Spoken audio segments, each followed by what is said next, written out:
Muito bem, gente, boa noite mais uma vez, professor Rodrigo falando aqui. Hoje a gente vai fazer uma breve revisão aí, claro, contando com a participação de vocês, das unidades 1 e 2, para a nossa atividade da semana que vem, tá certo? Então, a primeira coisa que a gente vai revisar, é claro, são perguntas conceituais, tá? E aí depende da leitura de vocês e a tirada de dúvidas para vocês irem entendendo como ligar essas questões, tá bom? Então, vamos lá. Primeira pergunta já está aí na tela para vocês. E a pergunta é: o que é hidroterapia? Quem de vocês podem me responder aí e falar o conceito do que é hidroterapia? Vamos lá.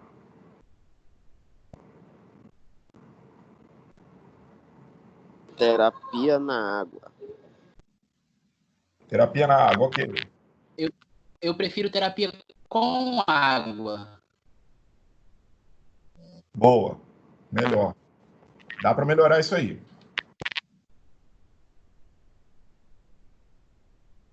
Eu vou cortar minha câmera aqui, gente, tá? Para evitar de ter atraso no sinal aí para vocês, tá? É melhor só o áudio, beleza? Vamos lá. Terapia com a água, com a utilização da água. E mais o quê? Só isso?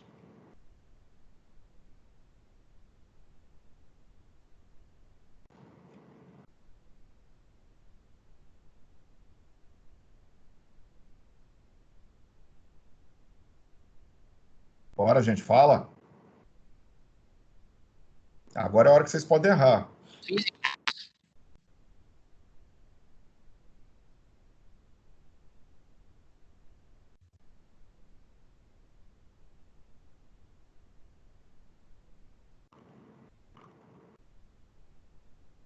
Bora, quem vai falar aí?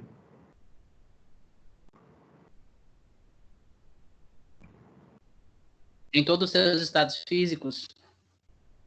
Isso, Gabriel. Já melhorou.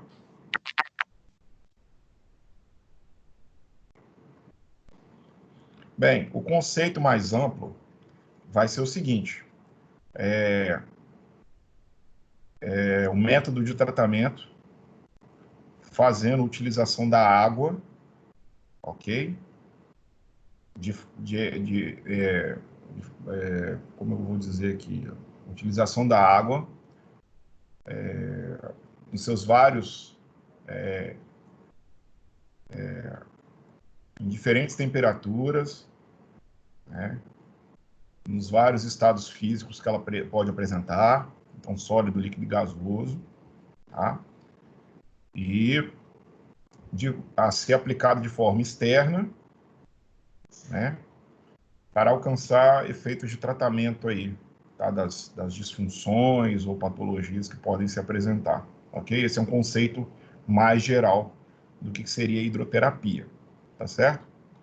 Lembrar que é tratamento através da água, essa água é aplicada externamente ao corpo, tá? Utilizando temperaturas diferenciadas, utilizando os princípios físicos da água, né? E os vários estados que ela pode assumir, gerando assim efeitos terapêuticos, tá? Sobre uma patologia ou disfunção. Essa seria uma visão assim mais ampla da coisa, ok? Embora, quando a gente fala de hidroterapia mesmo, a gente vai pensar na água quase que exclusivamente no formato líquido, né? No estado líquido, né? Uma imersão na água, certo? A gente vai pensar, não é necessariamente só uma aplicação de água de qualquer forma na parte externa do corpo, mas a gente vai pensar naquela, né, parte lesada ou membro lesado, ele vai estar imerso na água, tá? A gente pensa dessa forma, ok? Todo mundo entendeu a primeira aí?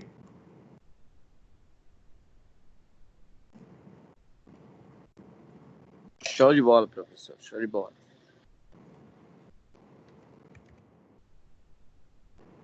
Beleza. Segunda pergunta.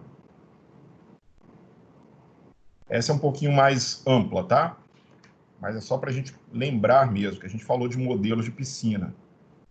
Então, não existe um modelo de piscina terapêutica ideal. Isso a gente viu em sala, né?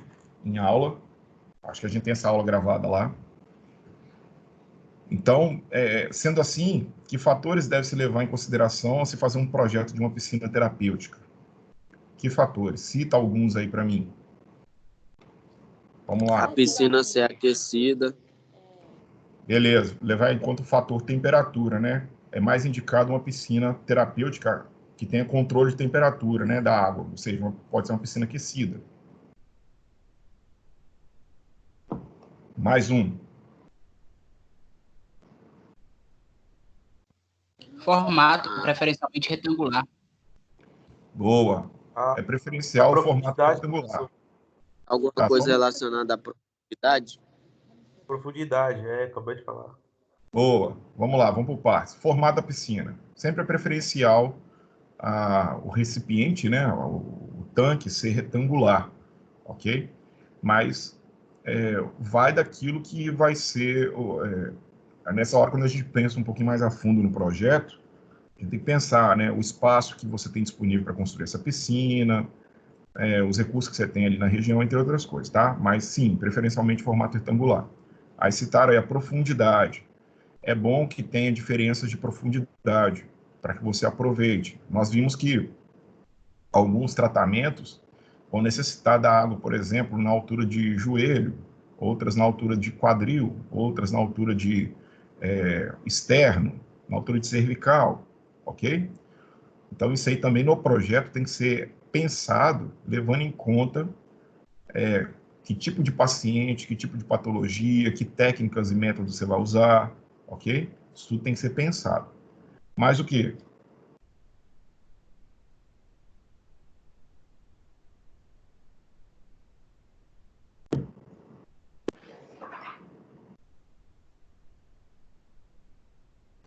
Bora, mais um.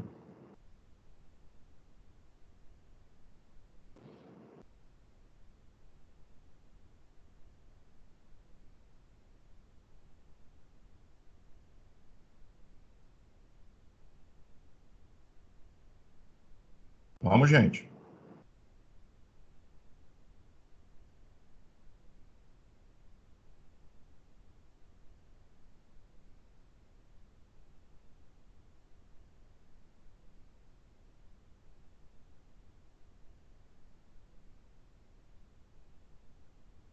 Por exemplo, tem que pensar em equipamento. Por exemplo, corrimão, escada, rampa, guindaste. Tem que pensar no tipo de piso que vai ter fora da piscina, dentro da piscina. Isso aí tudo tem que ser pensado, não tem? Dentro do projeto. E tem que pensar, por exemplo, em questões de segurança, né? Então, vamos citar exemplos aqui: piso antiderrapante, bordas arredondadas, né? Uma equipe que vai trabalhar, que seja ela treinada em primeiros socorros, para questões de afogamento, etc. Concordam? Por exemplo, eu tenho que pensar também no fato de, falando de segurança aí, a gente falou de controle de temperatura antes, na verdade, né? Eu tenho que pensar, por exemplo, também na ventilação do lugar, para manter a temperatura, a umidade, igual a gente viu lá, aproximadamente 50% dentro do ginásio, da piscina. Acústica também. A parte acústica, claro, também, evitar os ruídos, sons, né? Falando ainda da segurança e melhor parte, né, participação do tratamento, a parte de iluminação, né? Iluminação tem que ser pensada. Eu tenho que conseguir ver toda a área da piscina tranquilamente. De qualquer ponto, eu tenho que conseguir ver a total profundidade da piscina, todos os pontos da piscina. Não pode ter ponto cego, né? Por uma questão de segurança do paciente, por segurança minha. Equipamentos para ser usados, flutuadores, os variáveis, né? Guindaste para colocar a pessoa dentro da água, esteira subaquática, jump subaquático, enfim. A higiene a questão de ter a máquina aí para tratar a água, fazer o tratamento da água, entre outras tantas coisas. Então, são muitos pontos a serem pensados quando a gente projeta uma piscina dessa, tá? Então, vocês revejam a aula lá, porque tem muitas dicas lá para responder essa pergunta, ok? Aí já dei a dica para outra pergunta, ó, que a gente acabou de falar. Quais observações devem ser feitas com respeito à temperatura, iluminação e ventilação? O que a gente deixou definido como temperatura ideal para a água da piscina? Qual que foi a temperatura? Tinha uma faixa, né? A gente usou o que o livro fala lá. Vocês lembram?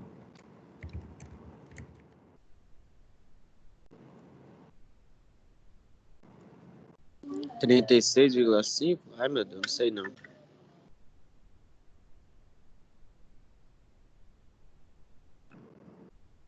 Nós usamos eu usei a referência. Quer ver? Deixa eu lembrar aqui. Se eu não me engano, a gente colocou entre 32 e 35, né? A gente colocou assim, 34 graus, na verdade, né? Porque não tem um consenso, tá bom? Não tem um consenso, cientificamente falando, de qual seria a melhor temperatura. Então, eu deixei definido com vocês o que é dito lá, se eu não me engano, na página 50, 53, 54, que fala assim, ó, que tem, o ideal seria a temperatura entre 32 a 34, 35 graus. A gente deixou essa faixa, então, entre 32 a 35 graus Celsius como padrão aqui para a nossa aula, tá? Então, a temperatura da água deve estar entre 32 e 35 graus, ok? Aquecida nessa faixa.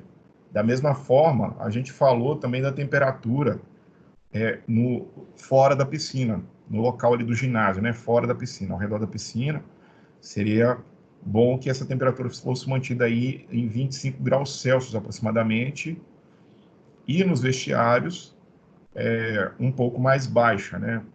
Se não me engano, o livro cita, acho que 5 graus a menos ou 4 graus a menos, seria por volta de 20, 21 graus, tá? Para que haja um controle. Aí falamos aí tem aí a ventilação. A ventilação a gente falou que ela tem que ser feito um controle no sentido de manter a umidade do ar em 50%, para que você não tenha condensação de água excessiva no local, né? Então, a água evaporar e ficar umedecendo as paredes, o teto, aquela coisa, porque isso pode, a longo prazo, né, primeiro, degradar o local, pode gerar mofo, né, entre outras coisas. Então, se for no piso, vai formar lodo, tá? Então, essa umidade também tem que ser controlada. E com relação à iluminação, que a gente falou agora, né? Então, a área da piscina tem que estar bem iluminada, tem que conseguir observar todos os pontos, né, da piscina. A iluminação pode ser tanto natural quanto artificial, embora tenha algumas indicações aí que falem que deveria ser mais artificial, ok? Mas pode ser tanto natural quanto artificial. Por exemplo, às vezes a pessoa tem uma grana lá para fazer uma piscina, né, com a cobertura lá em vidro e tal, entendeu? Mas é importante você ter tanto ou luz artificial ou natural, mas que você tenha a iluminação total do local, que não tem nenhum ponto cego, que você consiga observar todas as profundidades, toda a área da piscina, tanto para o tratamento quanto para a segurança, tá certo?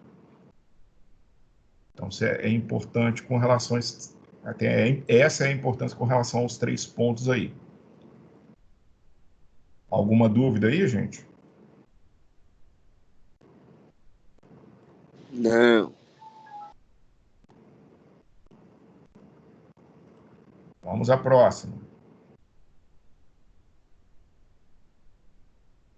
Opa.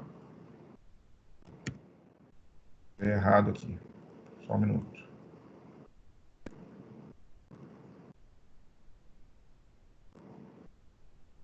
Que tipos de infecções uma piscina sem saneamento correto pode transmitir? Que tipo de infecções? Ó, gente. Oh, meu Jesus.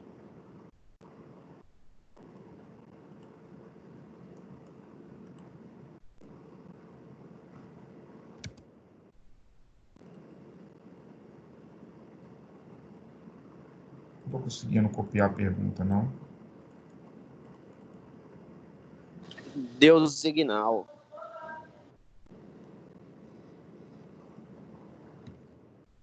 Pronto.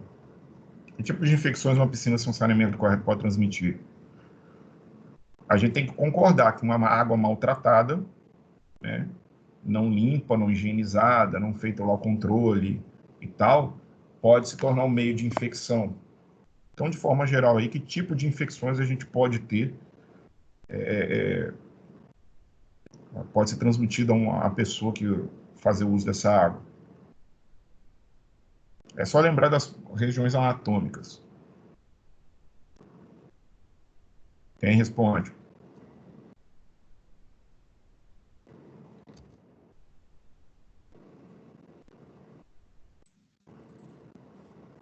Infecção de pele e mucosas? Sim. Pele, com certeza. Mucosas, a gente tem aí mucosas, né? Olho, né? Boca, nariz, né? Ouvido, nem se fala. Criança tem muita infecção de ouvido por causa disso. Então, são os vários tipos de infecção que podem acontecer aí, tá? Só lembrar dessas regiões anatômicas. E lembrando, né, gente, se a água se torna um meio de contaminação, vai ter situações em que a pessoa tem que esvaziar a piscina, aquela água toda tem que ser eliminada, né, tem que ser feita toda a limpeza do tanque com ele vazio. Depois da limpeza, é feita o preenchimento de novo do tanque, ok? Com água devidamente tratada. Do ponto de vista administrativo, isso aí não é rentável não, porque a pessoa pode perder dias de atendimento com isso, tá? Então tem que ser, o cuidado com essa piscina tem que ser bem grande.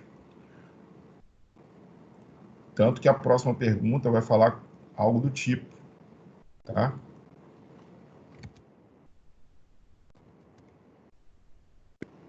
Então, ó,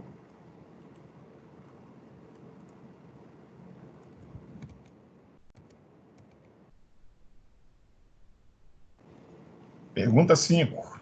Por que se deve manter o pH da água neutro? O que ocorre se houver variação? Quem me responde? Essa eu bati a tecla lá na sala de aula para que a gente pudesse entender. E também na aula em vídeo aí dos modelos arquitetônicos eu falei também. Quem se lembra?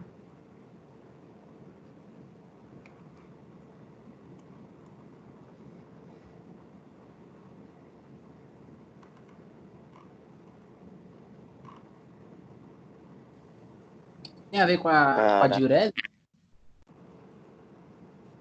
Quem falou? Repete, Gabriel. Se tem a ver com a diurese, produção de diurese? Não, não. O pH deve ser de 7,2 a 7,8, o neutro? Sim, por aí. E deve ser neutro. Mas por que tem que manter nessa neutralidade aí, ao máximo? Ou seja, por que não pode deixar correr tanta variação?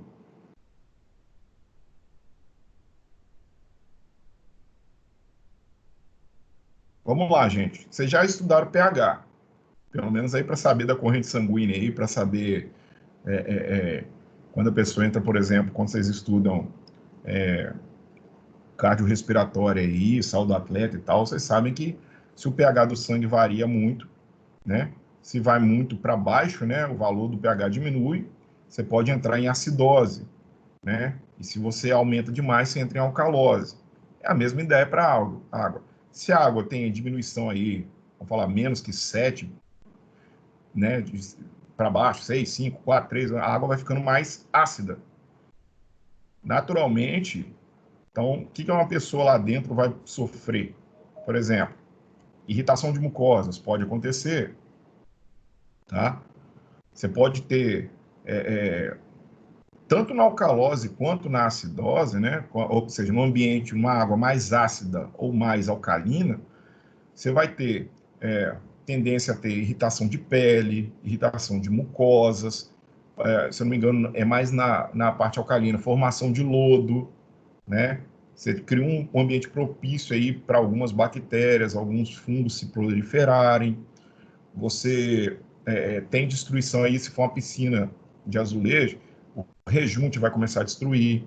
Se tiver mais ácido, por exemplo, aquela escadinha de inox lá, por exemplo, os corrimãos, né, de inox, tudo bem, é inox, fala que é inoxidável, mas imagina isso, sei lá, meses e anos num ambiente mais ácido, né? Ele é inox, né, sendo aplicado aí um pH ideal. Mas se ele for submetido aí a um ambiente mais ácido durante muito tempo, provavelmente ele vai começar a corroer, tá? Então você pode ter destruição da piscina, do equipamento e tal. Então não é interessante que essa água tenha variação, ok? Por isso que é importante o controle do pH da água aí, ok? Isso aí vai ser feito através de todo aquele tratamento químico, né? O cloro que é jogado, entre outras coisas. Tá certo? Vamos dar sequência aqui.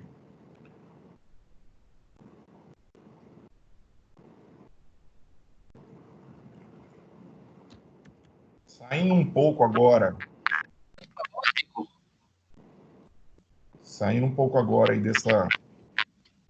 dessa questão de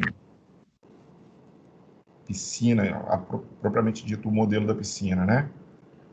A próxima questão é uma coisa que eu também bati muita tecla. Que pontos que devem ser somados para um tratamento hidroterápico, hidroterapêutico aí de sucesso? Eu falei que temos um tripézinho aí. 3 coisas que você deve... 3 objetivos que devem ser alcançados e mantidos para que a hidroterapia funcione corretamente, né? Se alcance os objetivos. Quem lembra?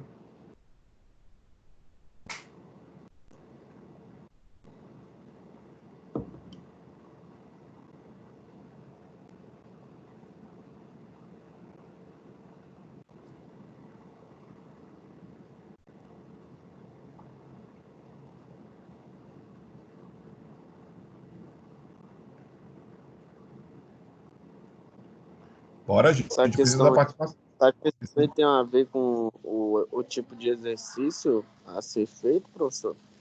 Quase. Mas é uma coisa mais geral. Nós temos 3 pontos específicos.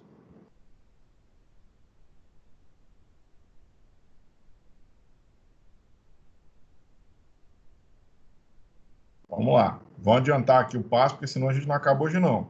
Nós estamos na pergunta número 6, e se eu não me engano, são 35. Então, eu preciso da participação de vocês para que a gente acelere essa parada aí, tá? Vamos lá. Quais são os pontos importantes? Vamos lá. Primeiro de tudo, conhecimento da técnica, conhecimento profundo da hidroterapia. Aí, quando eu falo conhecimento, eu amplio a ideia. É conhecer o método. Conhecimento dos recursos da água, os princípios físicos. Esse é o segundo ponto. Mas vamos no primeiro aqui. O conhecimento aqui da técnica, da hidroterapia propriamente dita, é você saber o método, né? As técnicas que podem ser utilizadas para o tratamento. Um ponto importantíssimo que é saber avaliar o paciente, tá? Que está dentro aí do conhecimento, né? Da técnica, ok? E, claro, né? Sabendo avaliar, você sabe se o paciente se vai ser indicado ou contraindicado para a aplicação da hidroterapia, Da mesma forma que se você sabe avaliar, sabe se ele tem indicação, você vai saber traçar objetivos para as disfunções que ele apresenta e as condutas corretas para alcançar esses objetivos, tá bom? Então, esse é o primeiro ponto, conhecimento, tá? Da hidroterapia, das técnicas que ele tem, da avaliação, da prescrição de tratamento, isso tudo. Aí vem o segundo ponto que complementa esse. Ives falou aí, conhecer princípios físicos da água. Se você conhecer os princípios físicos da água, você vai saber como esse corpo, essa pessoa, né, esse paciente, ao entrar na água, como o corpo dele vai se comportar, né, quando ele é submetido a esses princípios físicos. E aí o terceiro ponto é, sabendo se tem princípios físicos sendo aplicados, então existem efeitos fisiológicos acontecendo, ok? Então seria o conhecimento da hidroterapia, conhecer os princípios físicos da água e conhecer também os efeitos fisiológicos que acontecem nesse corpo em imersão, tá bom? São os 3 pontos importantíssimos aí.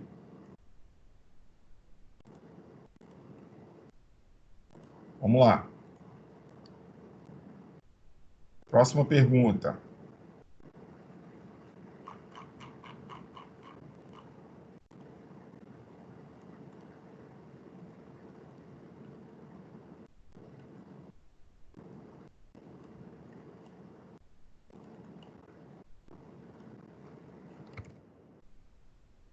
Quem sabe me dizer o que é hidrostática e hidrodinâmica? Vamos lá. O que é hidrostática e o que é hidrodinâmica?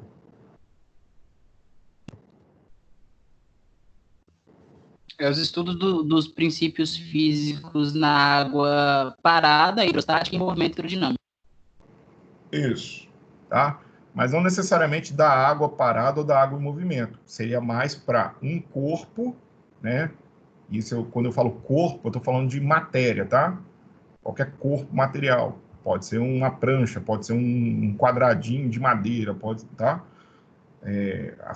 Vamos falar assim, dentro do ponto de vista da física, seria o estudo, né, do comportamento de um corpo, né?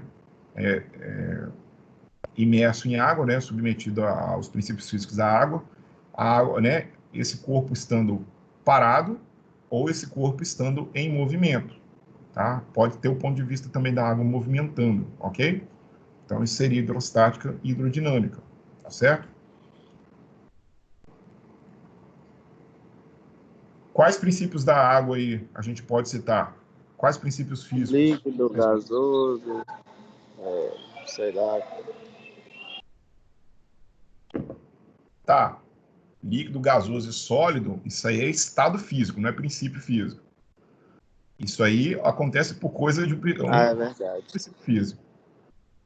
O que faz a água variar entre sólido, líquido e gasoso? Temperatura. Boa, então temos um princípio físico já. Temperatura da água. Ok? Temperatura da água. Mais qual? Tem a ver com viscosidade? Eu esqueci o que é isso. Viscosidade é outra. Daqui a pouco vocês vão ter que responder o que é. Fala outro. Aquelas duas forças principais que a gente cansou de falar.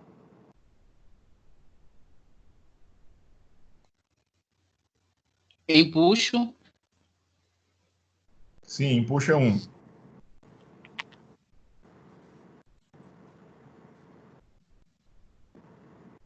pressão hidrostática, Também. Mais quem? Gravidade, flutuação. A flutuação e puxa a mesma coisa. A gravidade não vai atuar, mas não vai atuar tanto, né? Ela não é da água, é da Terra. Da Terra, planeta, tá? A densidade também é um. Densidade relativa, ótimo. Alguém lembra de mais? Aquele princípio relacionado à luz. Ação. Oi, fala alto. Refração. Refração, ok.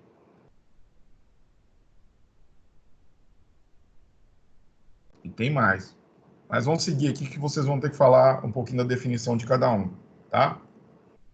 É o que eu tô falando, a revisão bem conceitual, tá?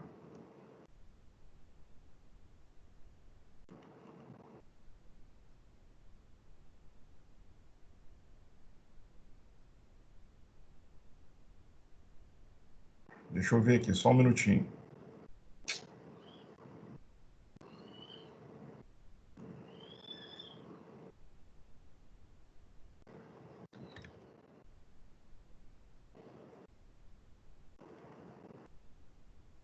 Próximo aqui, então, vamos lá. Vou colocar sub aqui, aí vocês vão lembrar de cada um, tá? Então, densidade relativa é 1. O que seria densidade relativa? Quem me fala? É a massa, aquela continha. Aquela continha.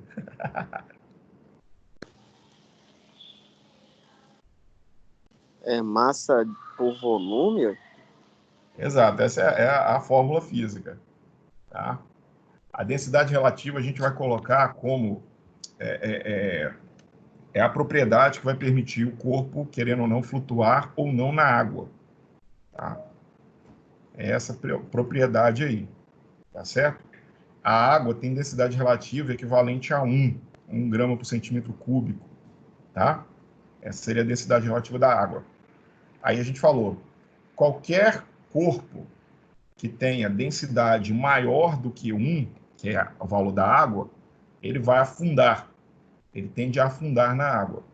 Qualquer corpo que possui densidade relativa menor do que 1, ele tende a flutuar, tá bom?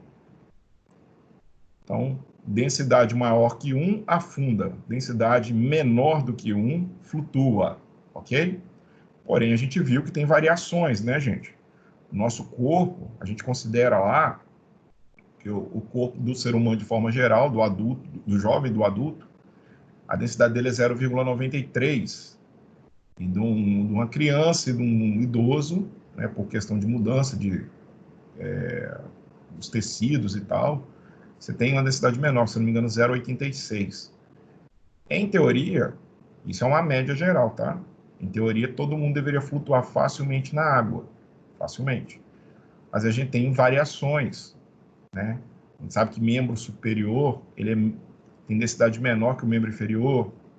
A gente sabe, por exemplo, que músculo tem densidade maior do que, por exemplo, a gordura, né? O tecido da hipoderme, que tem densidade menor, é uma tendência a flutuar. A gente tem diferenças, por exemplo, entre homens e mulheres, como a gente falou, entre idoso e adulto, né? Adulto e criança. Por exemplo, um paciente que teve uma hemiplegia, ele teve perda de tônus, massa muscular, por exemplo, do lado direito, né? Membros inferior e superior, como forma geral. Então, esse lado direito dele vai tender a ser vai tender a ter uma densidade menor do que o lado esquerdo. Então, tem essa diferença, ok? Ou um membro lesado e um membro sadio, pode haver diferença? Pode. Então, a densidade tem que ser observada de forma geral, mas a gente vai ter que saber aplicar isso para cada paciente, ok? Na sequência aí, a gente tem empuxo. O que é empuxo? É a força gravitacional contrária.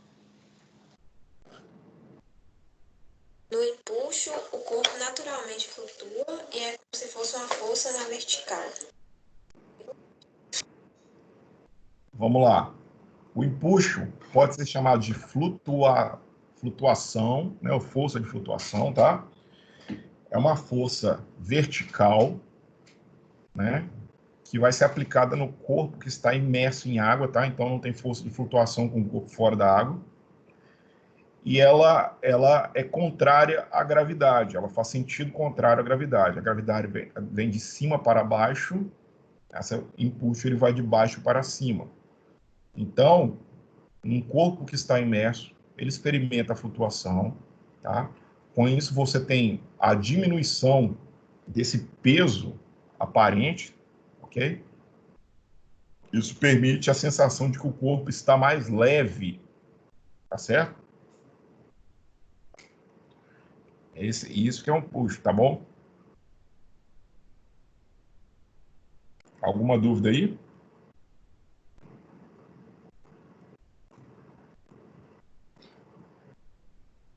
Dando sequência. E o que é a pressão hidrostática?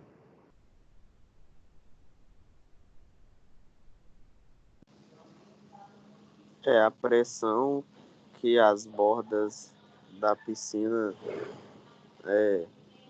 não, acho que é da profundidade. Não.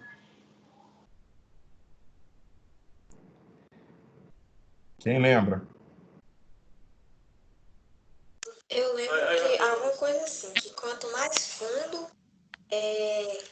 o corpo está maior, essa pressão no fundo ela é maior. Como se fosse aquele zunido que a gente escuta quando vai mergulhar mais fundo. Coisas. Beleza. É uma pressão exercida em todos os lados do na água e também ela é horizontal. E o que está te falando, quanto mais fundo, maior. Ótimo. Isso, na horizontal.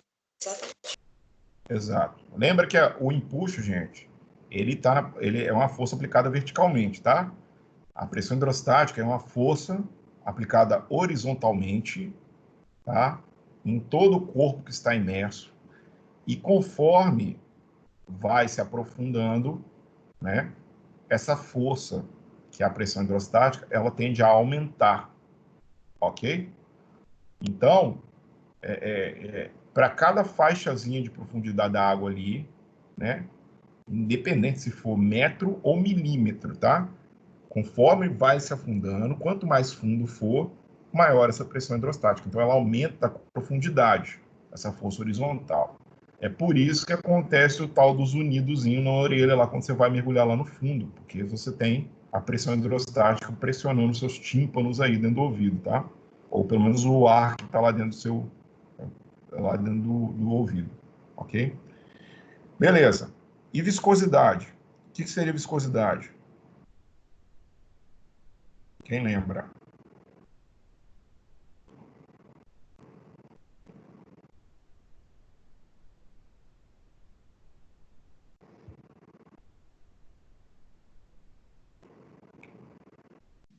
Tem a ver com o nível de aproximação das moléculas, né? Professor, é tipo atrito. Esqueci como é que é. Vamos lá. A viscosidade, ela vai mostrar o quanto esse líquido é, ele pode ser fluido ou viscoso, ok?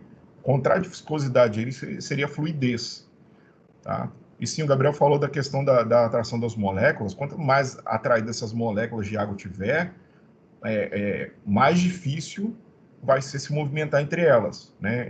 Ou nesse líquido, né? Qualquer líquido que tem as moléculas um pouco mais próximas umas das outras, vai ser mais difícil. Por isso que a gente fala que a água, ela tem uma viscosidade mais baixa, por exemplo, em comparação a um óleo ou mel, entendeu?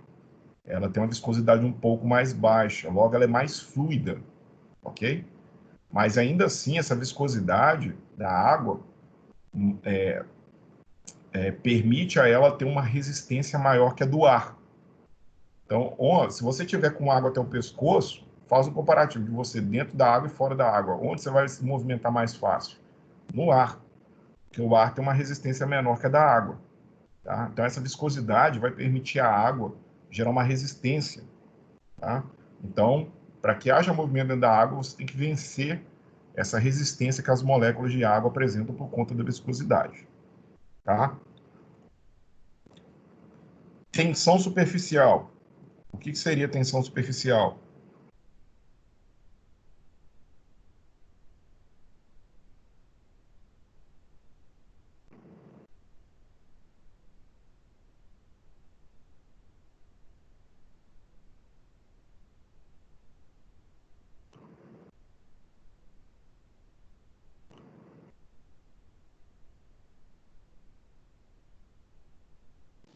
tem relação àquele exemplo que você deu com os insetos que ficam assim, boiando na água, professor?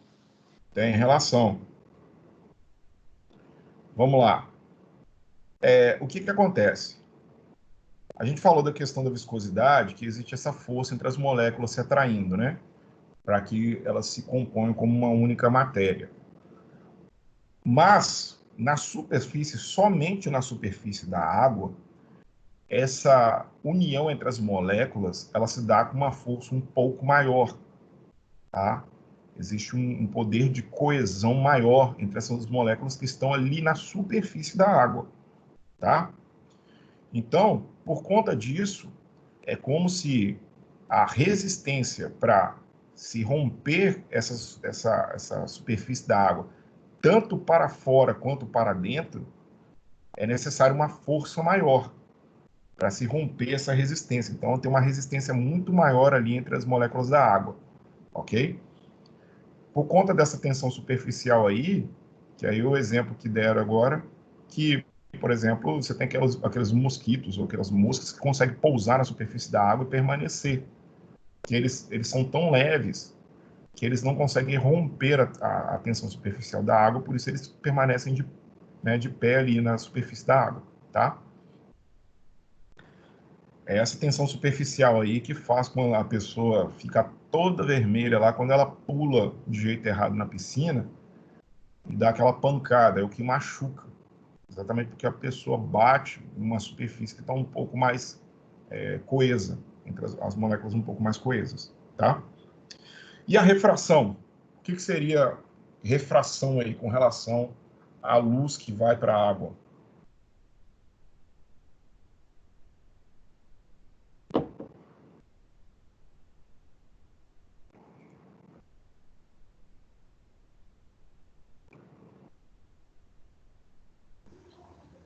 É o É efeito que a tipo, luz tem quando passa de um meio físico para outro meio físico.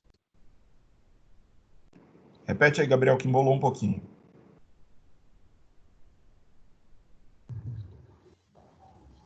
É o efeito da tem a luz quando ela passa de um meio físico para outro. Sim, exato. Tá? A gente tem que lembrar que existe reflexão e refração, tá?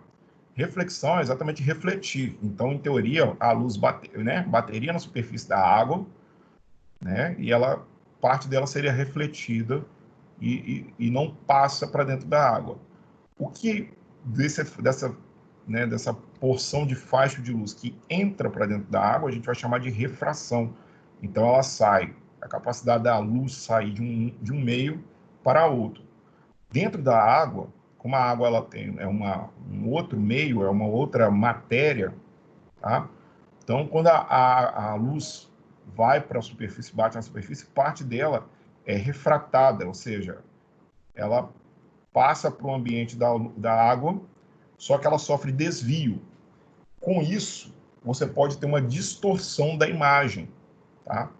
Então, um objeto dentro da água, em que você vê ele numa posição, olhando de fora, ele pode estar um pouco desviado, na verdade. A verdadeira posição dele é outra, para um dos lados, dependendo de como essa luz está entrando na água, tá? Vamos lá, vamos dar sequência aqui então.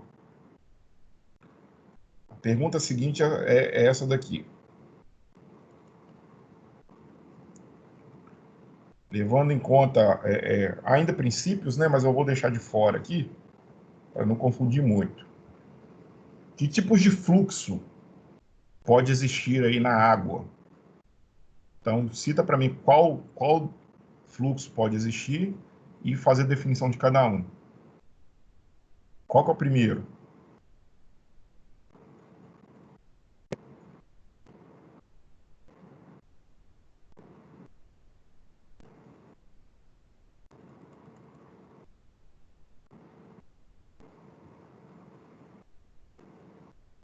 Ninguém?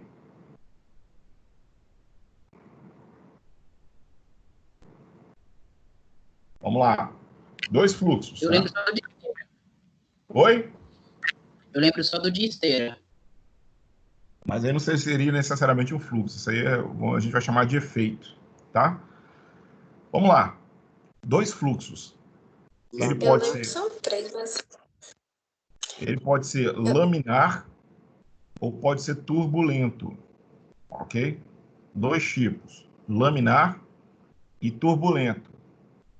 No fluxo laminar, nós vamos ter, ele vai ser considerado laminar quando todas as moléculas da água ali, elas estiverem se movimentando na mesma direção e na mesma velocidade, no mesmo grau de agitação, ok?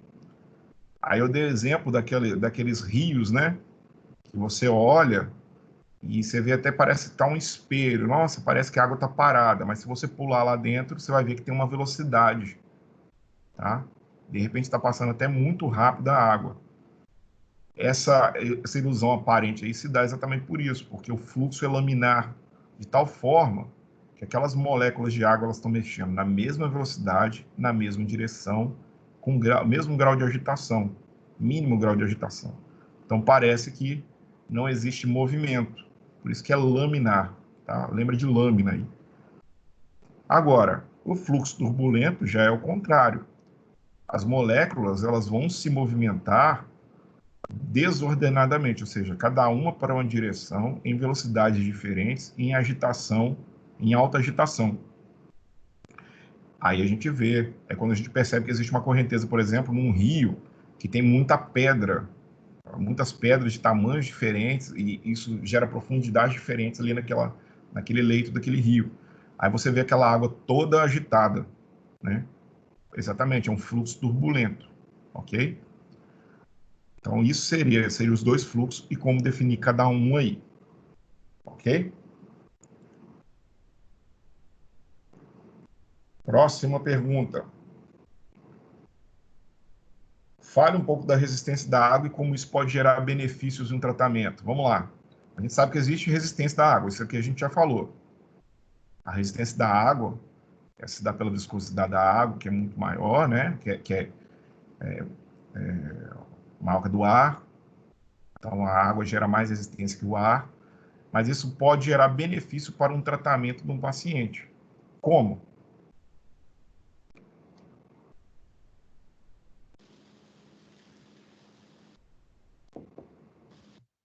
Tem a ver com a amplitude de movimento que ele vai alcançar? Não. Ganho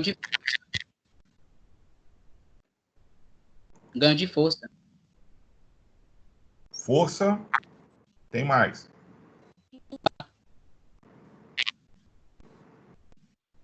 Força e mais o quê? Resistência muscular. Resistência. Bom, então, ela pode gerar benefício no tratamento, levando em conta que, para vencer uma resistência maior, a pessoa tem que fazer maior força na contração muscular. Então, força vai gerar força, né? E fazendo também mais, né, tendo que vencer uma resistência maior, você trabalha também a resistência muscular. Né? Você vai treinar a resistência desse músculo, levando em conta que como resultado, você vai ter um maior tempo de trabalho, né? Ou seja, o músculo vai demorar mais para entrar em fadiga, ok? Então, os benefícios basicamente são ganho de força muscular e resistência muscular. Tá certo?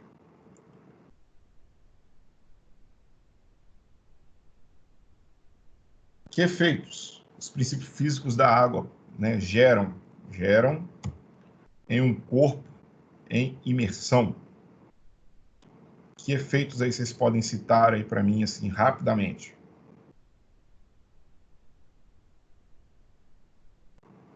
Empuxo, pressão. Não, isso é princípio físico, eu quero efeito.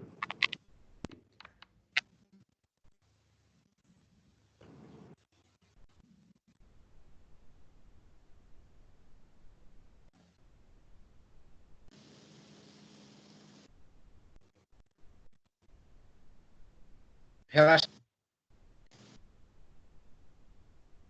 Oi? aumento Repete aí, gente. Relaxamento muscular. Relaxamento muscular é um, mais o quê? Aumento da circulação. Pode ser. Pode ser, vai ter um momento que sim, nós vamos ter uma melhora da circulação de forma Pressão geral. cardiorrespiratória. Oi?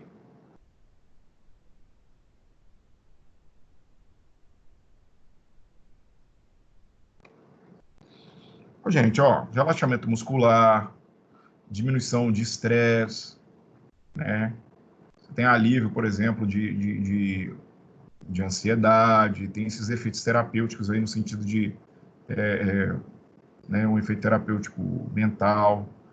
Você tem naturalmente facilitação dos movimentos dentro da água, tá? Movimentos que na terra, no solo, estão limitados dentro da água, eles vão ganhar, vão ser mais facilitados, vão ser facilitados, né?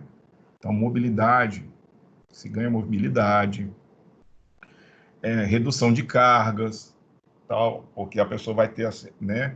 O peso aparente vai ser menor, então ela sente que está sustentando menos peso, alívio de dores, tá? São vários efeitos aí que vamos ter por atuação desses princípios físicos. Redução de edema,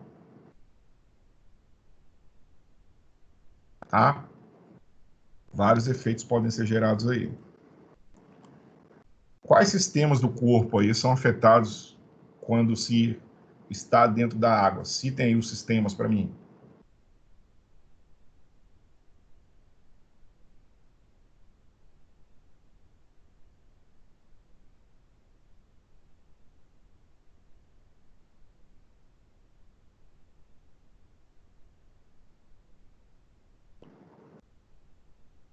O sistema respiratório, Boa.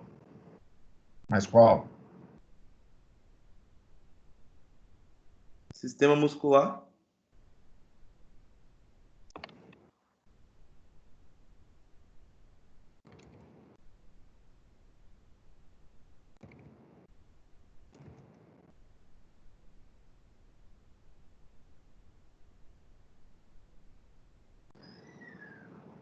Só?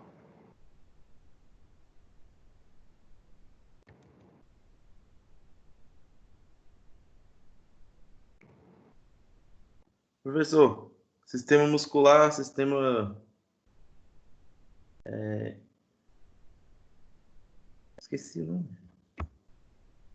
Imunológico. Respiratório.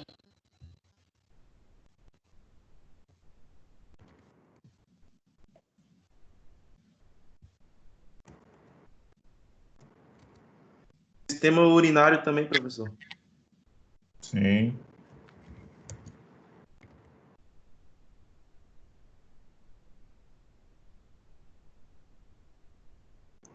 Vamos lá. Então, Estresse, então, sistema nervoso também, né? sim, sim. Então, todos esses daí, ó, que eu estou colocando, podem ser afetados. Quem lembra aí modificações que podem acontecer em cada um deles? Vamos lá? Vamos começar aqui pelo cardiovascular. Quando o corpo entra dentro da água, que tipo de alterações nós vamos ter acontecendo? Pressão sanguínea. Aumento da pressão. O que acontece com a pressão? Ela aumenta?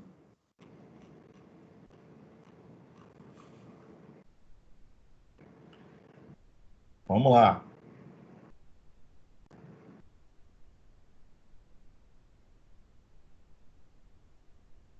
Primeiro, imediatamente, né?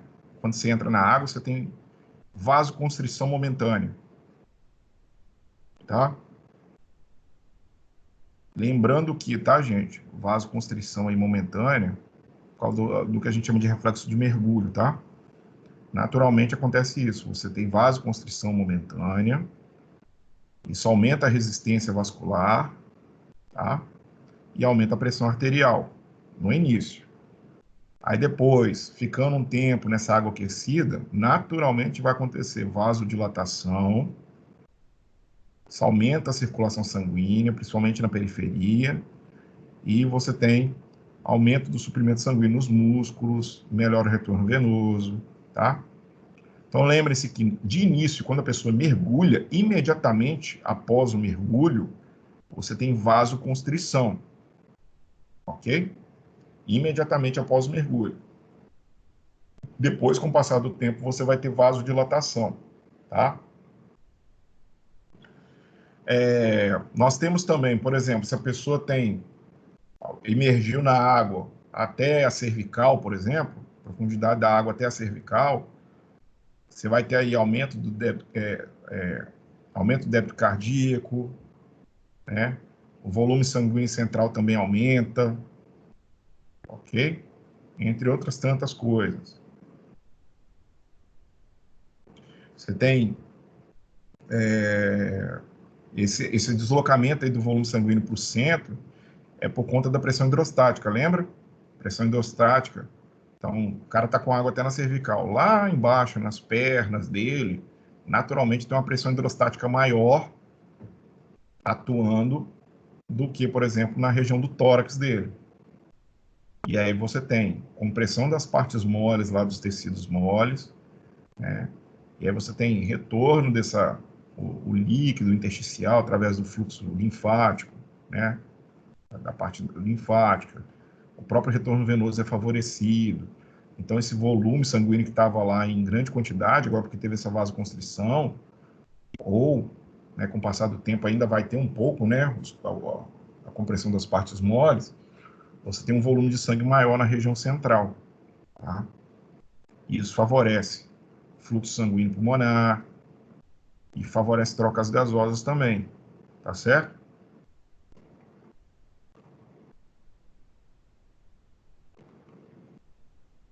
Entendemos aí para a parte cardiorrespiratória? Desculpa, cardiovascular. Parte respiratória. Quem lembra o que acontece?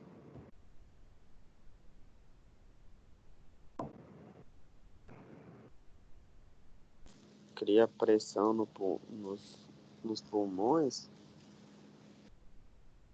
Pressão? Quase isso. Naturalmente, com água e até a altura de cervical, você vai ter, por conta da pressão hidrostática, né? Você tem o tórax sofrendo a ação da pressão hidrostática, né? Aí você tem maior pressão sobre essa caixa torácica. Com isso, o volume de reserva respiratória vai diminuir, a capacidade vital também diminui, tá? Então você tem ali a diminuição, a compressão desse tórax, e se está comprimido, toda vez que você fizer uma inspiração, você vai ter que fazer mais força, logo você aumenta o trabalho respiratório, tá? Mas por conta daquela mudança também do sistema cardiovascular, né, todas as vezes que você inspirar, você tem mais fluxo sanguíneo passando ali nos pulmões. Logo, a chance de fazer a troca gasosa é maior, né? Você aumenta a capacidade de troca gasosa ali, tá? Então, isso vai favorecer ali. Então, essa água até a cervical, para o sistema respiratório aí, você pode gerar um trabalho respiratório. Então, você vai ter a expiração facilitada, você vai ter a inspiração dificultada por aumento dessa pressão sobre o tórax, essa compressão torácica que vai acontecer. Depois, nós temos aí o sistema renal. Vocês lembram o que acontece? Ô, professor, a pressão na urina aumenta a diurese? Sim, nós vamos ter, por conta, né, dos princípios físicos da água atuando, o sistema renal, ele passa a trabalhar um pouco mais. Então, sim, a diurese é aumentada, ok? por conta da compressão das partes moles que a gente falou, por conta da pressão hidrostática, né?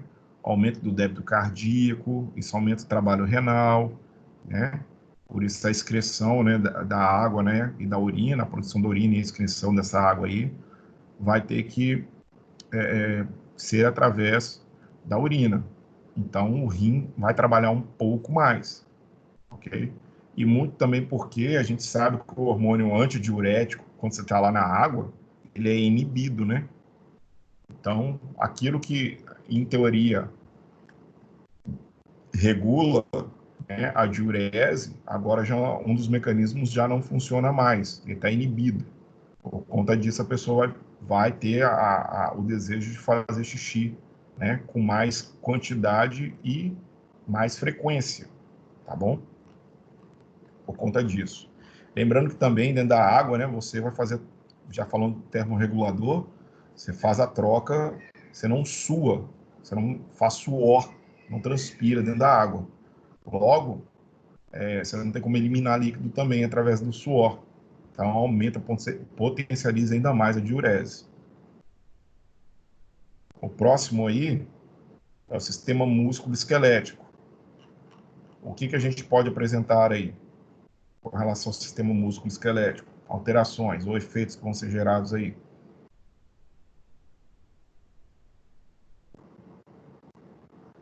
É coisa que vocês já falaram, né?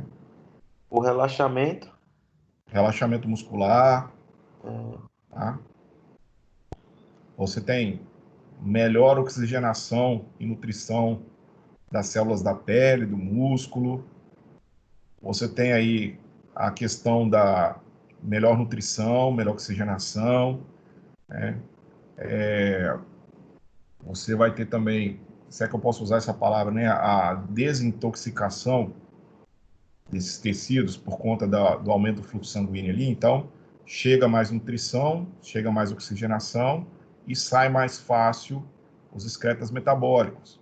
Tá? Então, por exemplo, um músculo que está fadigado, tem muito ácido lático ali, vai tender a se renovar mais rápido, entendeu? Eliminar esse ácido lático mais rápido, por exemplo. Tá? Depois a gente tem o sistema termorregulador. Como eu disse, na água você vai perder, você faz trocas de calor através de contato, né? Ou condução. Então, contato diretamente com a água. Se você imergir em uma água que está com a temperatura menor que a do seu corpo, naturalmente o seu corpo vai perder temperatura para a água até entrar em homeostase com ela, entrar em equilíbrio. Tá?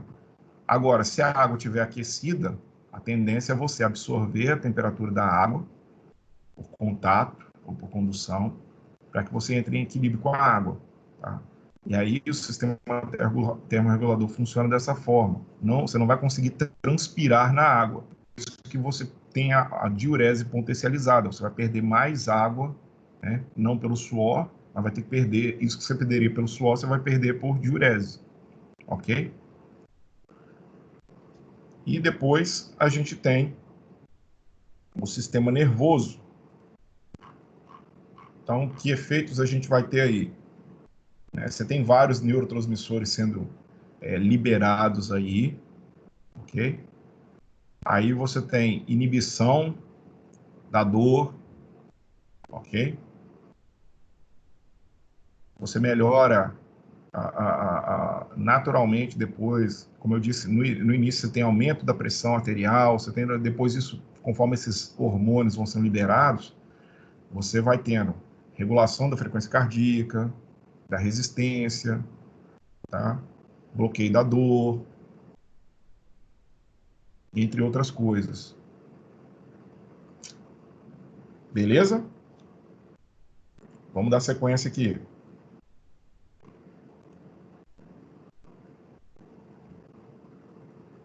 Próxima pergunta.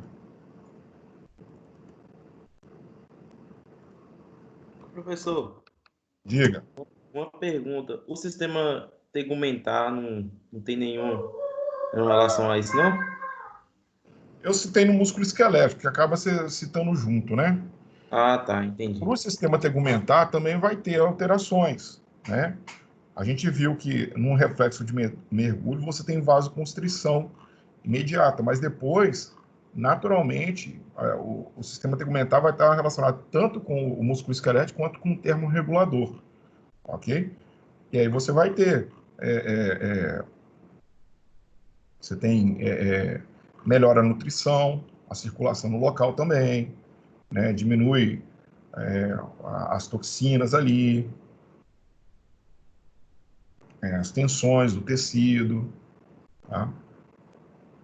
Então, você melhora ali a questão do metabolismo tecidual, do sistema tegumentar. Entendido? Entendi, Vamos lá. professor. O que é hidrocinesioterapia?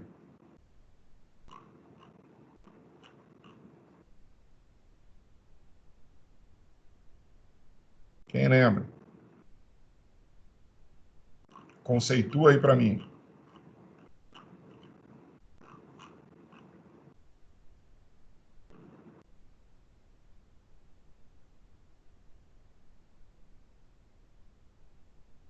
Bora, gente, vamos falar, gente.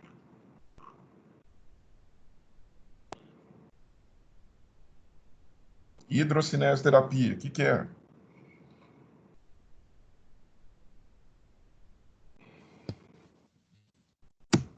É São a esses. utilização de movimento, de movimentação com fins terapêuticos na água. É isso aí. Se a gente for definir cinesioterapia, a gente vai falar que é terapia pelo movimento, né? Você vai tratar a pessoa através do movimento. Então, você vai fazer isso agora, tratar a pessoa pelo movimento, né? Dentro, imerso em água, se utilizando aí dos princípios físicos e dos efeitos terapêuticos que ela pode gerar, ok? Então, isso seria a hidrocenesioterapia.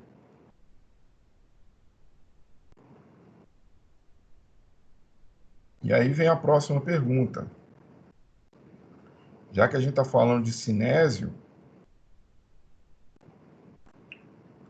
meu Deus.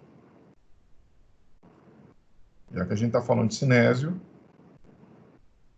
a gente vai ter que entender esses princípios da cinesioterapia.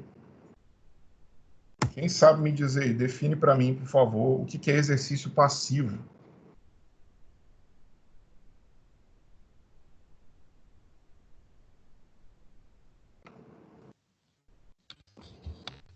É o exercício que o É, fisioterapeuta faz.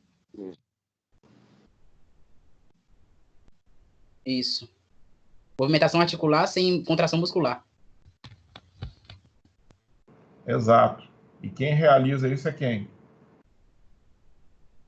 Fisioterapeuta. Muito bom. Terapeuta. Pode ser o terapeuta, no caso da hidroterapia, gente, no caso da hidro, pode ser o terapeuta, pode ser a água, pode ser a água através da resistência, a água através do fluxo, pode ser o flutuador, tá? Então, é uma força externa que vai ser aplicada e gerar aquela movimentação articular, tá? Sem a contração muscular ativa do paciente, ok? Um exercício ativo assistido.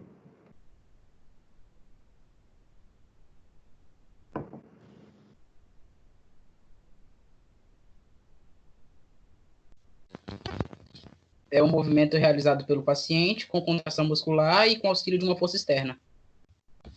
Boa. A força desse paciente aí vai estar graduada lá pela escala de Kendall, mais ou menos em qual grau?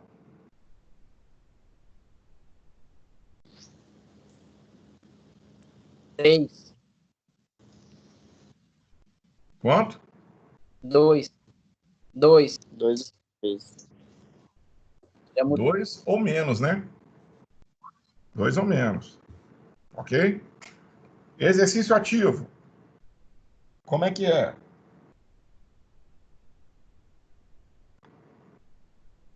É o O exercício paciente que se o lasca paciente para tem uma... O paciente que realiza o movimento.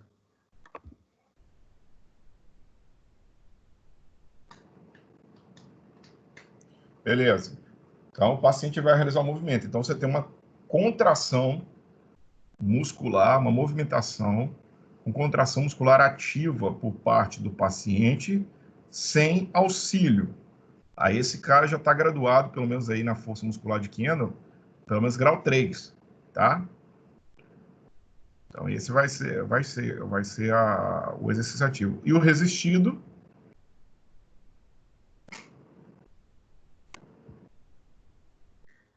Qual tem a resistência, né? Um peso, até a força da água também pode ser uma forma de resistência.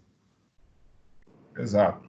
Esse paciente que tem a contração ativa, né, contração voluntária, gerando movimento daquela articulação, daquele membro, ele vai ser submetido a uma resistência, a uma força externa, contrária ao movimento que ele está querendo realizar. E ele vai ter que realizar força suficiente, aplicar força suficiente para vencer essa resistência. Tá? Então, esse é o exercício resistido. De que forma os flutuadores podem ser utilizados? Já dou a dica de antemão aí. São 3 formas.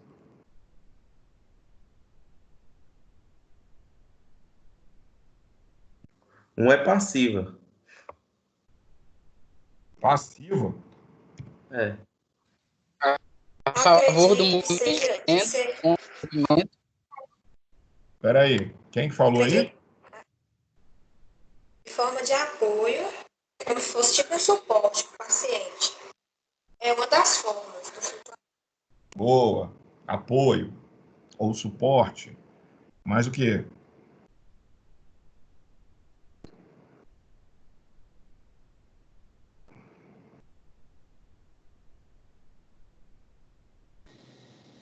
Para criar uma força para o paciente, na hora que for afundar ele, ter uma resistência maior. Quase isso. Vamos lá. Ele pode ser usado como apoio ou suporte, como disseram aí, tá? Apoio ou suporte. Ele pode ser usado como assistência, tá? Então, você vai ter o flutuador e a força de flutuação facilitando o movimento, ok? E pode ser usado como resistência, tá? Pode ser usado também como resistência. E aí, ele dificulta o movimento para que haja aplicação maior. Oi? Isso aí.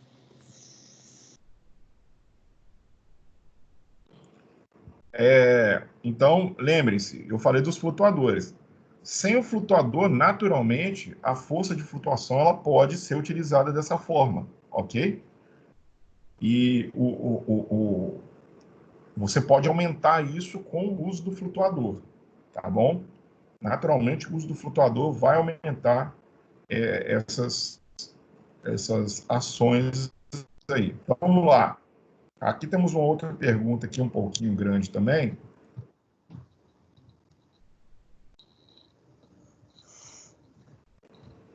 Vamos aqui.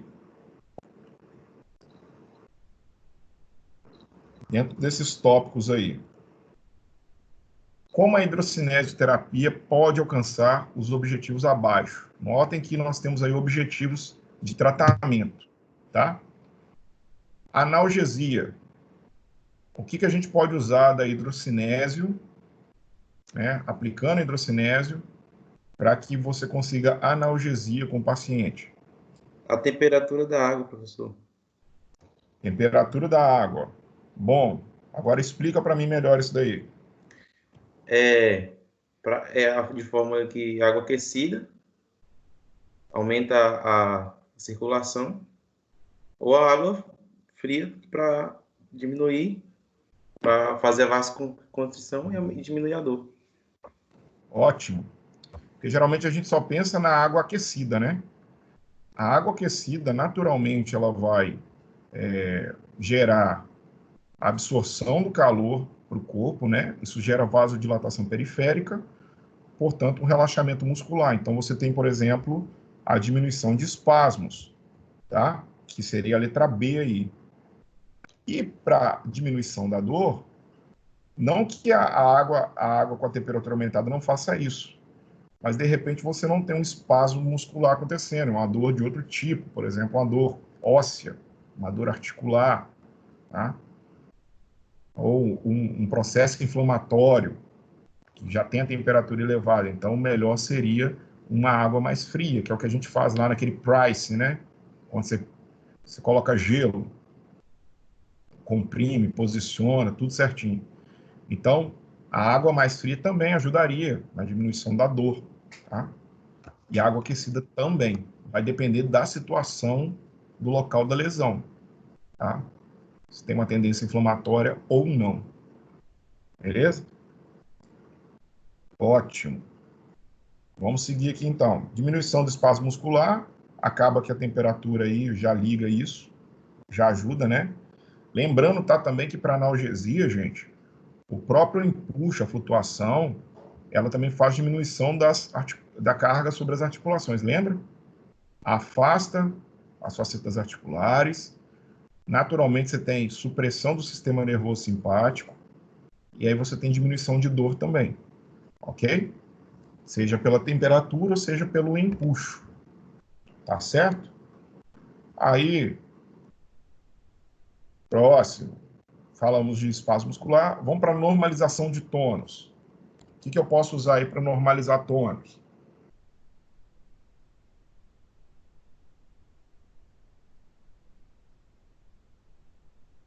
Praticamente falou isso na última aula. Última ou penúltima aula.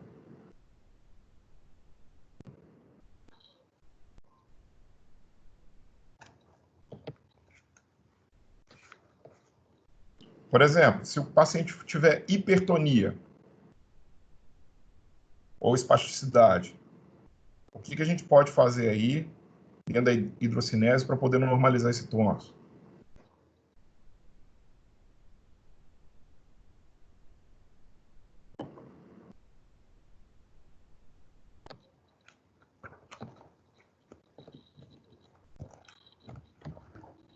Vamos lá. Então, para normalizar tônus, no caso de hipertonia, o calor da água, né, a temperatura aumentada da água já vai ajudar. Os movimentos que a gente fizer tem que ser movimentos mais lentos, tá? Então, eu vou trabalhar com o paciente lá, todo movimento que eu for fazer com ele, para aquela musculatura que está espástica, ou aquele membro que está espástico, eu vou fazer uma movimentação mais lenta, mais rítmica, tá?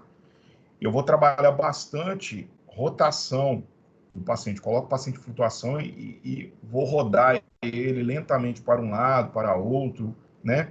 Fazer os alongamentos de forma suave, para que eu diminua esse tônus. E no caso de uma hipotonia, eu posso, por exemplo, utilizar uma água mais com a temperatura mais baixa, né, porque ativando o tremor, né? Tremor é contração muscular. Então, já trabalho isso.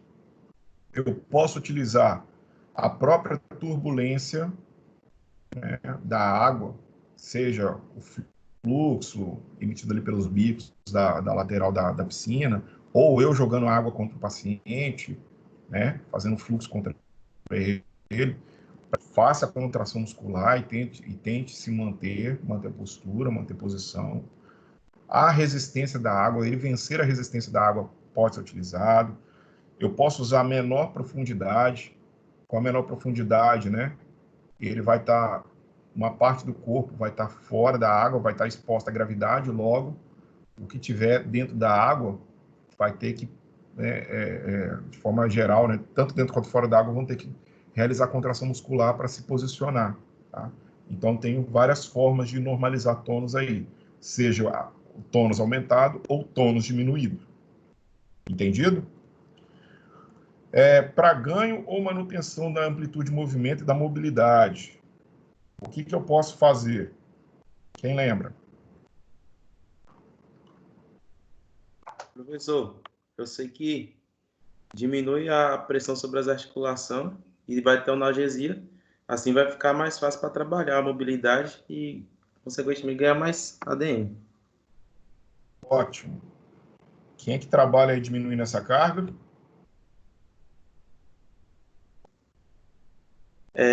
O impulso também pode ser, e a pressão.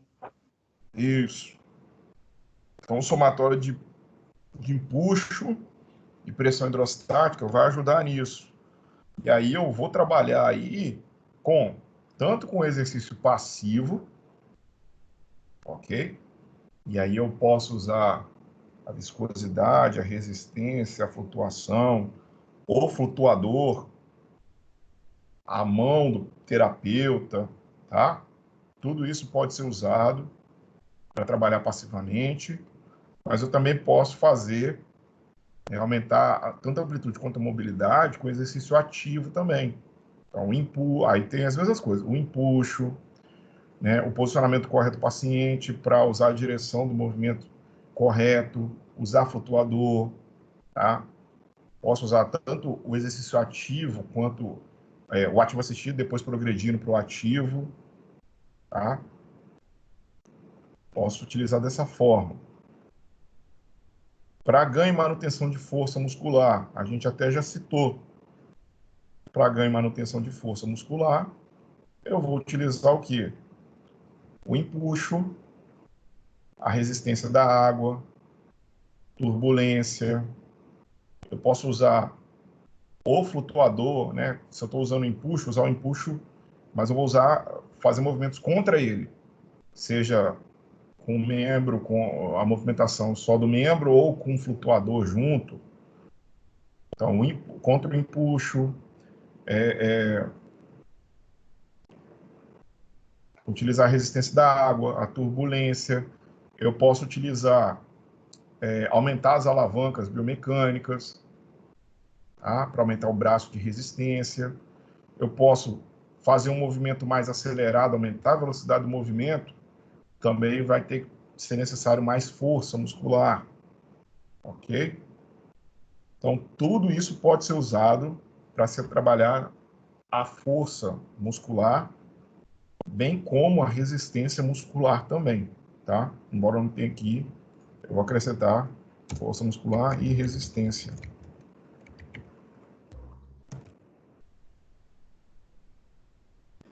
E aí, para a propriocepção, equilíbrio e correção postural, o que pode ser usado ou como pode ser feito?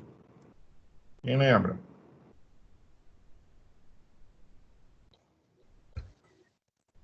A água ela traz uma instabilidade que pode ser utilizada no ganho de propriocepção. Boa. A água já é um ambiente instável, não é isso? Portanto, o paciente vai ter que, embora ele tenha uma sustentação, uma certa sustentação, essa sustentação não é completa. Então, ele vai ter que, naturalmente, trabalhar o seu equilíbrio, né? Ele vai ter a sua propriocepção estimulada ali o tempo todo por conta da água, né? Tocando nele a todo tempo, ok? Aí, se você tem essa instabilidade natural da água, naturalmente o paciente vai ter que fazer ajustes posturais, então ele corrige a postura dele. Né? A água com a maior resistência, ela permite um tempo de reação maior para essa correção postural, para as reações de proteção à queda, o que também trabalha o equilíbrio do paciente.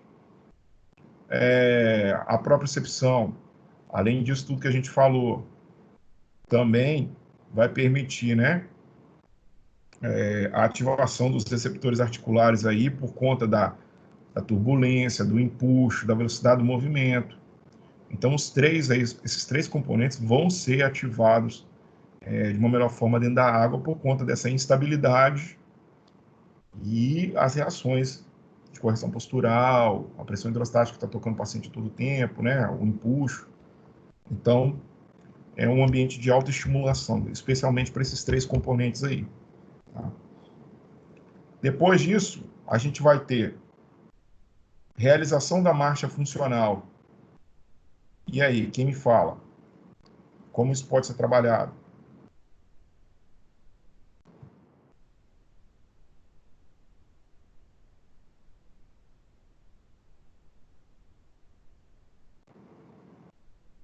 que a gente pode utilizar para trabalhar isso? Uma coisa a gente já sabe. Muito provavelmente esse paciente que lá fora da água utilizaria alguma órtese, um dispositivo auxiliar de marcha, por exemplo, uma muleta, uma bengala, né? Aí na água talvez ele vai ter que precisar menos, ok? Então ele vai conseguir, isso vai facilitar a marcha dele. Então, que fatores da água eu posso usar para trabalhar a marcha do paciente? A profundidade, a velocidade ou o fluxo dessa água sendo aplicada a favor ou contra. Eu posso usar os flutuadores, eu posso utilizar pesos, eu posso variar a forma como ele anda, trabalhar as fases da marcha bem segmentadas, bem separadas. Então, eu posso trabalhar movimentos que trabalham, por exemplo, a fase do apoio. Aí depois eu trabalho um outro movimento que trabalha a fase de balanço. Eu posso variar essa marcha, aumentando a passada, mudando a passada, fazendo ele marchar para frente, para trás, lateralmente, com salto, com ampliação da passada, com diminuição. Tudo isso pode ser trabalhado aí para fazer esse treino de marcha funcional dele aí. Entendido, gente?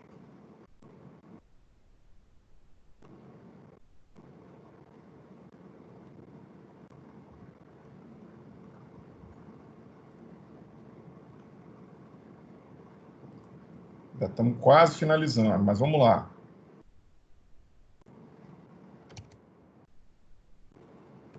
Próxima pergunta aqui.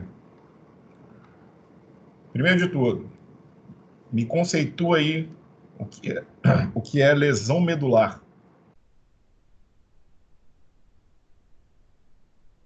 O que vai ser lesão medular?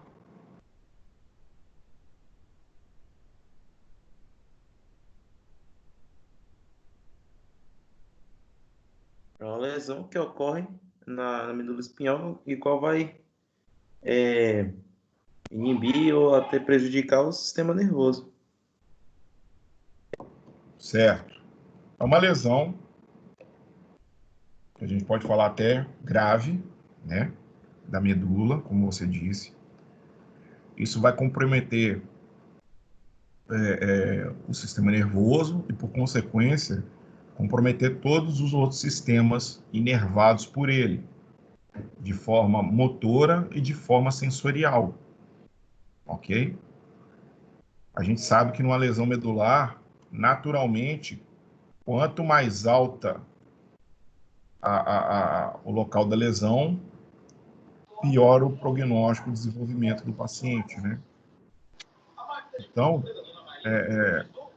essa seria a lesão medular. A gente viu isso em aula. Quais objetivos, então, eu posso traçar para utilizar a hidroterapia para um paciente desse? A gente viu alguns objetivos aqui para trás. Que tipo de objetivo eu posso tratar para um paciente que é lesado medular? Levando em conta que a gente sabe o que acontece numa lesão medular. A normalização do tônus muscular, que ele não vai ter mobilidade, né? Bom, é um objetivo. Manutenção da DM. Manutenção da DM, ótimo. A gente pode fortalecer e dar resistência muscular? Ó, vou assistir a aula porque ainda tá rolando. A gente pode fazer isso. Pode. Para o paciente, para a parte que foi preservada, a inervação, em que ele faz contração muscular ativa, tem que ser preservado, né? E até aumentada a força e a resistência muscular. A amplitude de movimento, muito bem, um objetivo muito bom também. A gente pode trabalhar com ele. Trocas posturais é importante.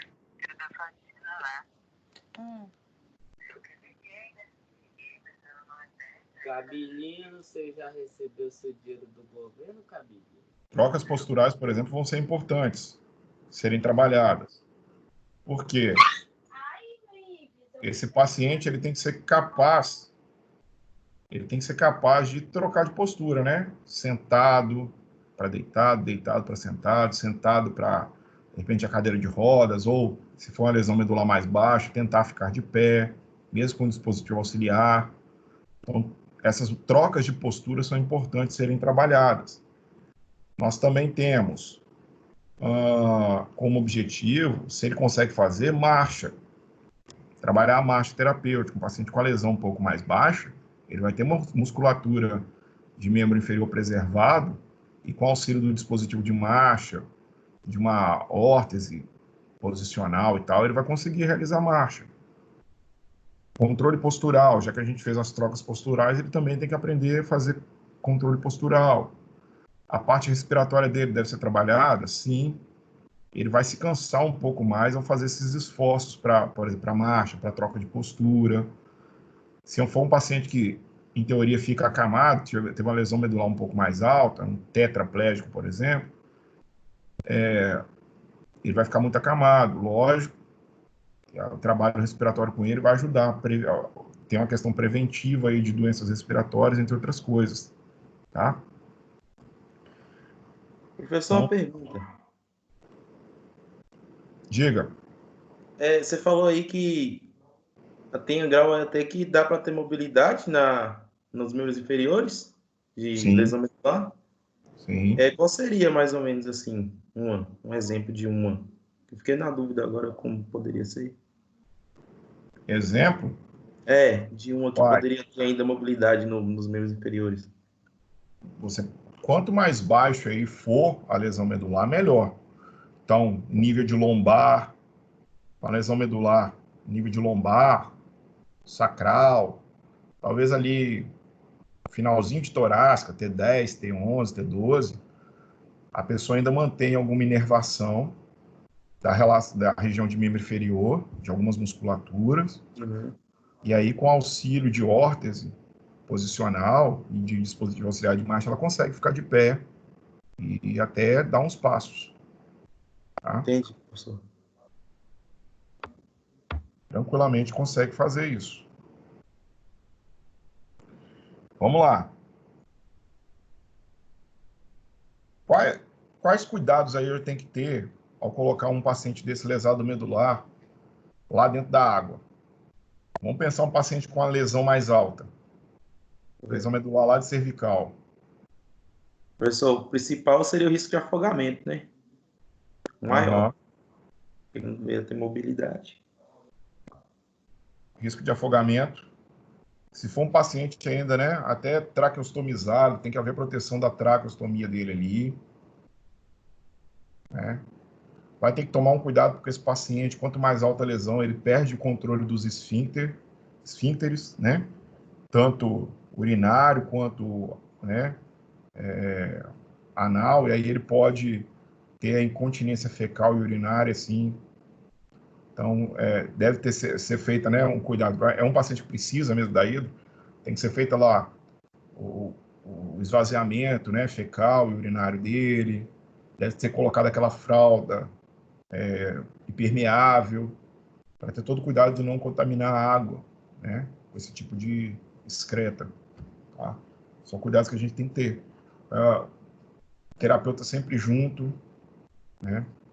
É um paciente assim que você provavelmente trabalharia mais em flutuação, ele não sustentaria tanto. Então, estamos falando de um paciente com a lesão mais alta, tá? No caso, um paciente com a lesão mais alta. A mesma pergunta agora, porém o foco é outro público. E se fosse para o paciente pediátrico? Que pontos importantes aí? O que a gente pode caracterizar aí? Como deve ser feito esse tratamento de um paciente pediátrico? Quais pontos importantes devem ser observados para a melhor aplicação do tratamento aí? Quem lembra?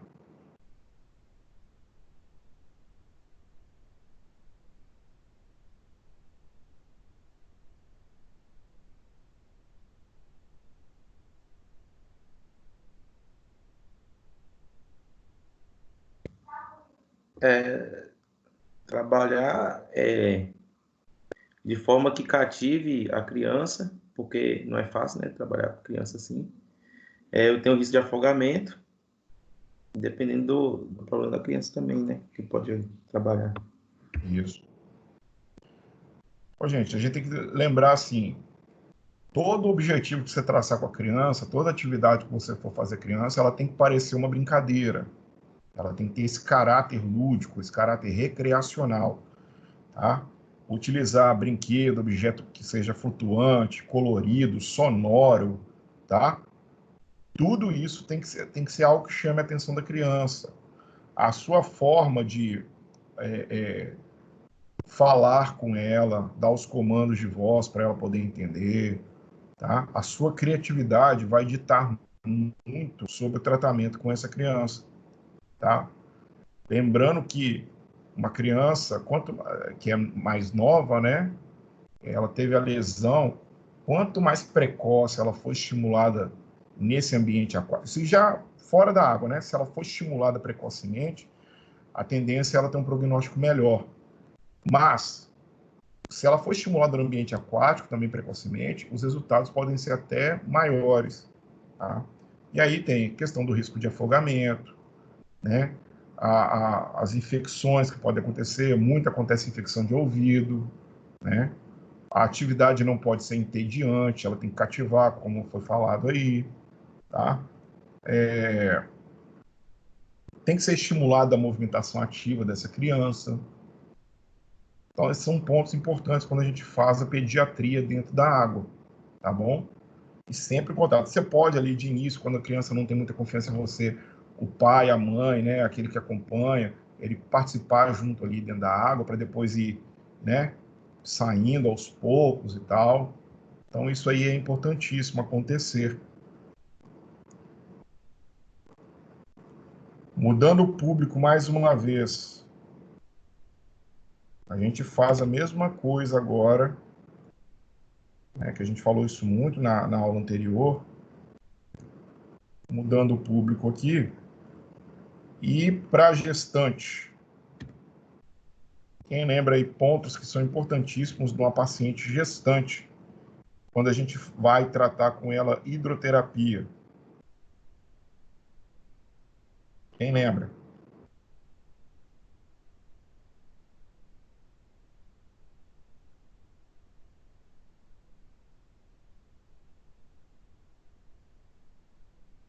Eu vou colocar o último aqui.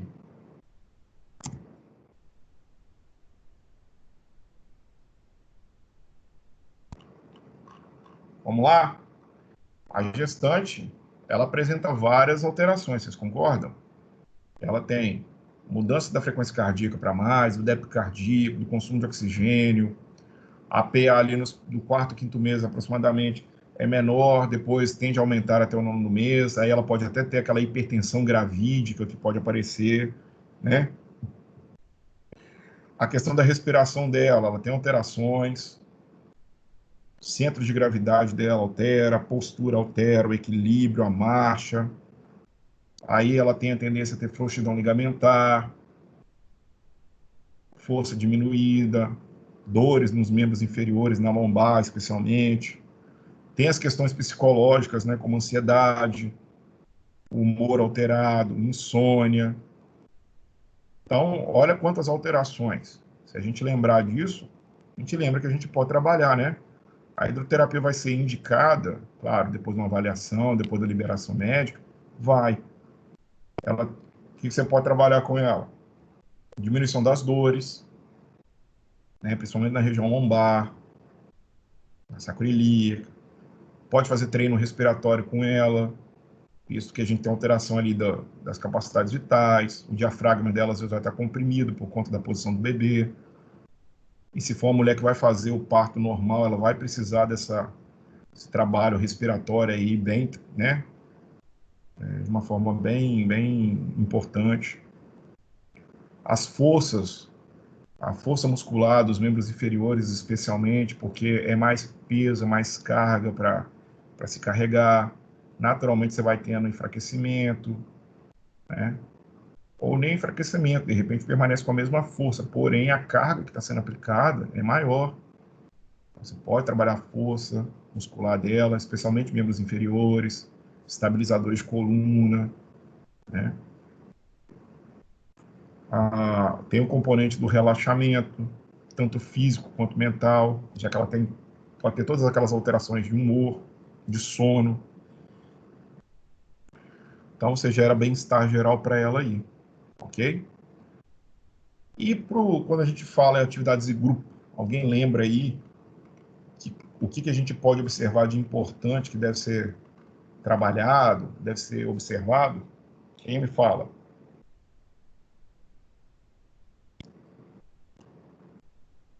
É a última pergunta, professor? Isso aí? 21?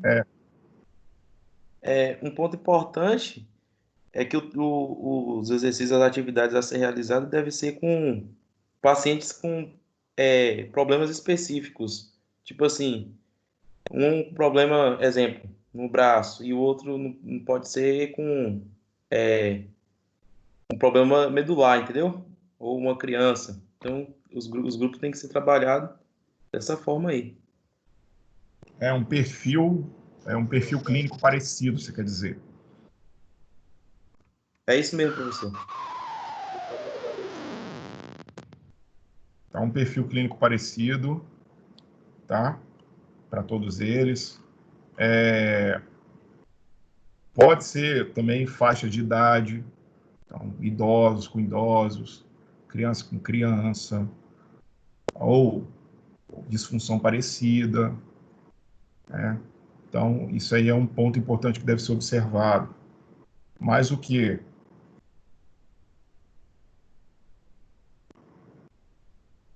Que tipo de vantagem a gente tem nesse tipo de trabalho em grupo? Exercícios onde que você pode trabalhar uma pessoa ajudando outra, ou movimentos que envolvem mais de uma pessoa. Acaba se tornando uma atividade dessa forma mais motivadora, né? Permite a socialização entre pessoas ali. Em conjunto, assim, tem habilidades motoras que vão ser trabalhadas, de repente, de uma forma melhor. De repente, o paciente lá sendo atendido individualmente não desenvolve isso, mas uma atividade em grupo ele consegue desenvolver, tá? Então, o ambiente se torna mais extrovertido, né? Aí a gente tem que ter cuidados, por exemplo, um paciente que vai trabalhar em grupo, ele tem que apresentar um nível de independência. E não pode ser um paciente totalmente dependente, é o que a gente falou aí, que você citou, Roberto. Então, eu tenho aqui um idoso que teve uma VE, que não consegue permanecer de pé sozinho, porque está com o lado todo espástico ou flácido. Ao mesmo tempo, eu tenho um lesado medular alto, medular alto de cervical, o cara não consegue ficar sozinho também, e coloca uma criança. Então, como é que eu vou trabalhar os três se eu não tenho quem sustenta? Eu tenho que dar sustento para os três. Então, não tem como, tá? Eles têm que ter um nível de dependência parecido dentro do grupo. Por isso, o perfil também tem que ser igual, parecido. Tem desvantagem no sentido de você, se for um grupo muito numeroso, você sozinho monitorar isso. Então, você tem um risco de segurança, você tem um risco da atividade não ser realizada da forma correta, tá? Mas você tem todas as vantagens no sentido da socialização, da atividade mais extrovertida, do aprendizado conjunto, né? As atividades, assim como para as crianças lá, tem que ser com caráter recreacional, ok? Isso gera uma série de benefícios, né? Motores, físicos, psicológicos. Isso vai motivar a galera como um todo, ok? Alguma pergunta sobre o assunto aqui até agora, gente, por favor?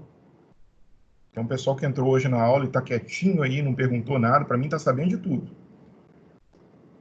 Geralmente, professor, as clínicas que atendem a pediatria, elas possuem 2 piscinas, né? Pode sim possuir 2 piscinas, ou uma. Se tiver condição de possuir 2, ok. Mas, de repente, vai ter a piscina dos adultos, das crianças, ou vai ter uma piscina ali que para o adulto, mas o trabalho com a criança é feito em flutuação, então vai depender da forma como o terapeuta quer atuar. Mais alguma pergunta? Professor, uma dúvida que ficou na minha cabeça aqui é a refração, ela pode ajudar, pode atrapalhar, de acordo com algum tipo de tratamento, de alguma forma? Sim, porque como a gente tem aquela questão do desvio da luz, né, ao trocar de um meio para outro, você tem uma mudança da posição da imagem, do tamanho da imagem e tal, isso pode gerar ao paciente uma sensação errada do movimento, por exemplo, ou do posicionamento do membro durante o movimento. Para o fisioterapeuta também, se ele não souber observar, não for um cara mais treinado, ele vai ver que o paciente, de repente, estava mexendo lá, era para mexer aquele membro naquele ângulo e está fazendo um ângulo desalinhado, não está sendo muito congruente, biomecanicamente falando. Então, isso pode atrapalhar, dar uma sensação de movimento correto, mas às vezes está sendo feito errado. Tá? Então, isso tem que ser observado. A questão da refração, ele tem que ter conhecimento mais por conta de um cuidado, tá? De posicionamento para fazer atividade com o paciente. E sem falar que por aquela questão de segurança, né? Imagina uma piscina, um ginásio que não tem uma iluminação correta, né? Mal iluminado, e aí você tem um paciente com risco de afogamento, ele está imerso na água completamente, mas ali pela distorção da imagem, você não consegue, do ponto lá que você está, fora da piscina, você não consegue enxergar o paciente. Então, por uma questão de segurança também. Enfim, Entendi. o conhecimento é mais por um cuidado. Mais alguma pergunta, pessoal, por favor?